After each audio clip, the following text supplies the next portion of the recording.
তো ফাইনালি আমরা রেডি হয়ে চলে এসেছি দিননগর কেওতলা। আজকে মায়ের পুজো। তো আমরা বেশি জনে আসিনি, আমরা 6-7টা বন্ধু এসেছি। আমরা এখন গাড়িটা এখানে রাখলাম, আর এখান থেকে দেখতে পাবে হয়তো ওই যে লাইট জ্বলছে, ওখানে মন্দিরটা আছে সোজা করে। তো আমরা মন্দিরে ওখানে যাব।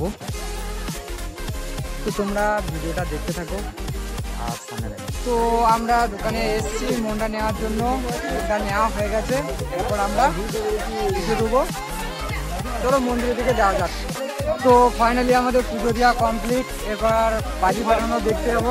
আশা করি বাজি ফাটানো শেষ হয়ে গেছে, দেখতে পাবো বলে মনে হয় না। তো চলো দেখা যাক।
দেখালাম যেই সাধুটা, মানে এখানে একটা ছোট একটা পুকুর ছিল, তো এখানে চান করতো আর সমুদ্রে উঠতো।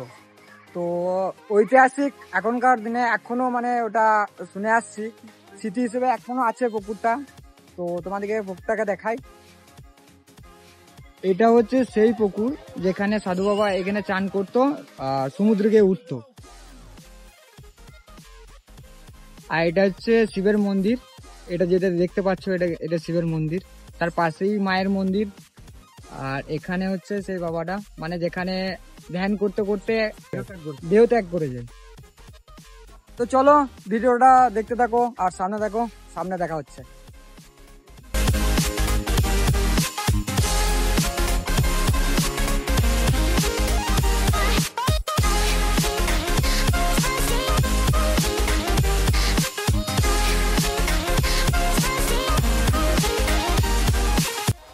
তো মেলার মধ্যে আমরা চলে এসেছি। চলো একটু ঘুরে দেখা যায় কি আছে কি না।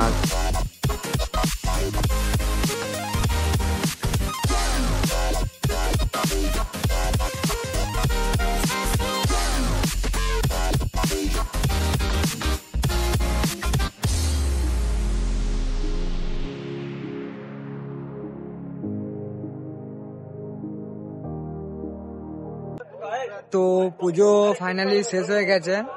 আমাদের প্রসাদ এখন দেবে না, প্রসাদ দিয়ে সকালে দেবে। মন্দিরটা পুরো ভর্তি ছিল ভিড়েতে, এখন পুরো ফাঁকা হয়ে গেছে। তো সকালে পুজো নেবো, আর এখন আমরা দেখি খিচুড়ি খাওয়াচ্ছে, তো ওখানে যাব, খিচুড়ি খাবো, দিয়ে সকালে প্রসাদ নিয়ে তারপর বাড়ির দিকে রওনা দেবো।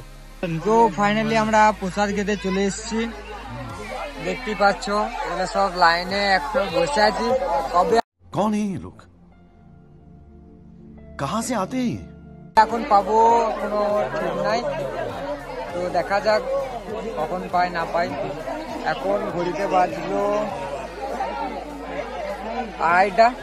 তো দেখা যাক কখন পাই কি না পাই।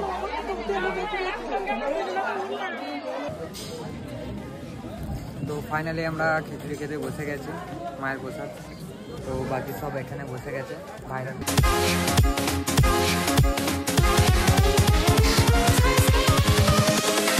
Invincible.